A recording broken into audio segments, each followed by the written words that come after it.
Hi, this is Todd Howard of Bethesda Game Studios, and we're here to show you a sneak peek at our latest game, Skyrim. Each time we do a new Elder Scrolls game, we like to start fresh, and Skyrim is no different. Coming off of Oblivion, and then the team did Fallout 3, we had a huge list of things we knew we wanted to do technically with the current generation of hardware and PCs to bring a virtual fantasy world to life. So we've rewritten the render, we've rewritten all the gameplay, the scripting language, the faces, the foliage, and all of this comes together in our new engine we call the Creation Engine. So we're interested in all the little details like this plant here, the medium details of these logs and trees, and all the way up to distant mountains. And if you've played our previous stuff, you know that mountain is not just a backdrop. You can walk all the way to the top of that mountain. And it's a huge world.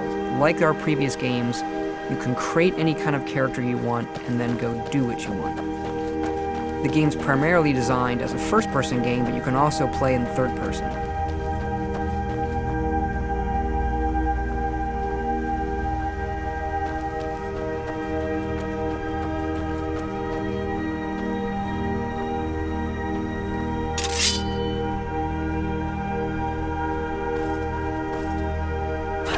Our big motto for Skyrim is, you are who you play. So whatever you have in your hands, or whatever you're using, you're going to get better at, and then you're going to level up. The right trigger does your right hand, and the left trigger does your left hand.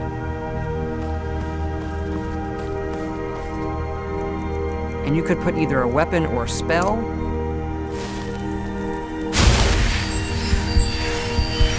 You can also dual-wield spells.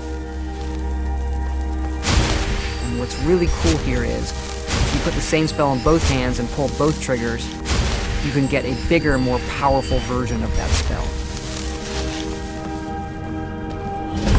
Up here we have standing stones. There are 13 of these throughout Skyrim's landscape, and they give you special abilities, but you can only have one of these active at a time.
This is your character menu.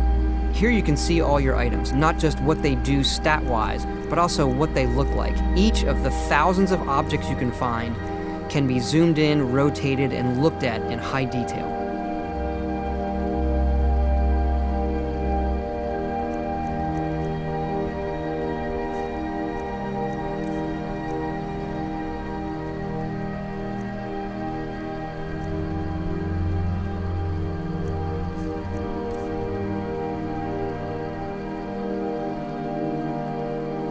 With the skills menu, you look to the heavens, and here you can see all of your skills, how they're progressing, and as your skills increase, you'll push yourself to leveling up.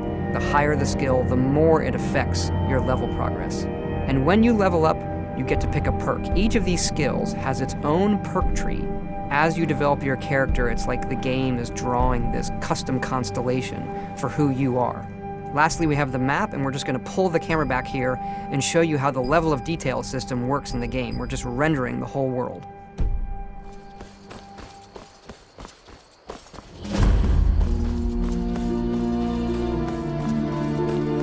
dragon! I saw a dragon!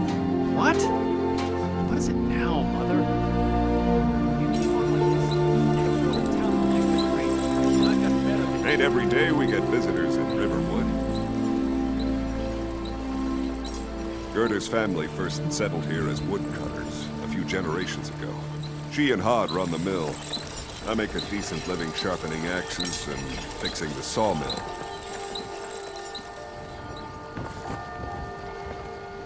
Here for work? Get an axe. And bring me all the wood you can chop.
This mountain here is the tallest mountain in Skyrim. It's called the Throat of the World.